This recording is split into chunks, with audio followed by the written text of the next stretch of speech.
Everyone, welcome back to the channel maths रास्ता। हम कर रहे हैं क्लास 9th का चैप्टर नंबर 2 है। चैप्टर है introduction to linear polynomials. Exercise 2.1 के प्रीवियस क्वेश्चंस जो हैं मैंने अपने प्रीवियस वीडियो में अपलोड कर लिए, प्लीज आप उसे भी चेक करिएगा। आज जो हम करने वाले हैं वो क्वेश्चन नंबर 4 और क्वेश्चन नंबर 5 सॉल्व करने वाले हैं। क्वेश्चन में दिया है what is the coefficient of z in the polynomial 4z³ + 5z² - 11। तो यहाँ पर बोला है कि z जो है कोएफिशिएंट उसका पूछा गया है। तो कोएफिशिएंट क्या होता है? जो भी नंबर उस टर्म जिस वेरिएबल के बारे में पूछा है वो टर्म में उसके आगे जो नंबर है उसके बारे में हमें लिखना है। तो अगर हम यहाँ पर ध्यान से देखते हैं तो ये तो मैंने आपको बुक में बताया है। अगर हम सॉल्यूशन की तरफ देखते हैं तो पहले हमें पॉलिनोमियल लिखना होगा 4z³ + 5z² - 11। अगर आप इसको ध्यान से देखते हैं तो हाईएस्ट पावर यहाँ पर 3 है, फर्स्ट टर्म में आ रहा है। देन ये डिसेंडिंग ऑर्डर में है, 3 के बाद यहाँ पर 2 पावर आएगा। देन लास्ट में हमें जो टर्म दी हुई है वो कांस्टेंट टर्म है -11।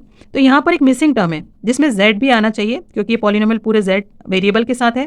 तो यहाँ पर वो वाली टर्म मिसिंग है। तो अगर हम उसे लिखना चाहते हैं क्योंकि हमें यहाँ पर सिर्फ z के बारे में बोला गया है, z वेरिएबल जिस टर्म में आएगा जो कि हमें यहाँ पर नहीं दिख रहा है, तो अगर हम उसको लिखते हैं तो यहाँ पर आएगा, उसका पोजिशन जो रहेगा उसका प्लेस यहाँ पर आएगा जो कि इस पॉलिनोमियल में नहीं है।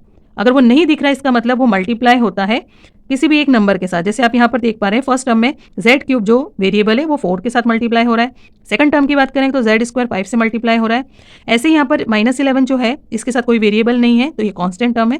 जबकि यहाँ पर z डिसेंडिंग ऑर्डर के हिसाब से यहाँ पर z पे पावर 1 होना चाहिए था जिसके बारे में क्वेश्चन में पूछा है, वो यहाँ पर नहीं है, इसलिए हम मानेंगे कि ये 0 से मल्टीप्लाई हो रहा है। इस कारण से ये टर्म यहाँ पर मिसिंग है और इसका रिप्रेजेंटेशन इस फॉर्म में है। तो हम इसका आंसर लिखेंगे there is no term containing z⁻1। इसका एक्सप्लेनेशन है if a variable is missing from the sequence of powers, सारे पावर्स यहाँ पर आप देख पा रहे हैं, उसमें आपको एक टर्म मिसिंग है जो पर्टिकुलर क्वेश्चन में पूछी गई है। अगर वो नहीं दिखाई दे रही है इसका मतलब उसका कोएफिशिएंट जो उसके आगे नंबर अटैच है उस टर्म में वो 0 होगा। इसीलिए यहाँ पर z का जो कोएफिशिएंट है जो कि मैंने आपको बताया किस कारण से वो 0 होगा। ओके, नेक्स्ट क्वेश्चन हमारा 5th क्वेश्चन है। 5th क्वेश्चन में बोला गया है, पूछा है what is the constant term of the polynomial, जो हमारा गिवन पॉलिनोमियल है 9x³ + 5x² - 8x - 10।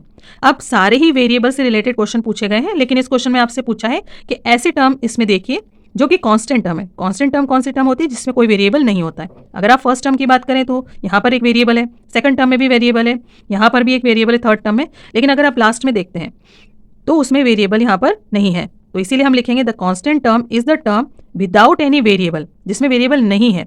सारे ही थर्ड तक वेरिएबल आ रहे हैं बट लास्ट टर्म जो कि -10 है ये कांस्टेंट टर्म कहलाएगी क्योंकि इसमें वेरिएबल नहीं है। तो आई होप आपको सब समझ में आया होगा। ऐसे ही वीडियोस के लिए चैनल को जरूर से सब्सक्राइब करें। मिलते हैं नेक्स्ट वीडियो में, तब तक के लिए बाय बाय, टेक केयर।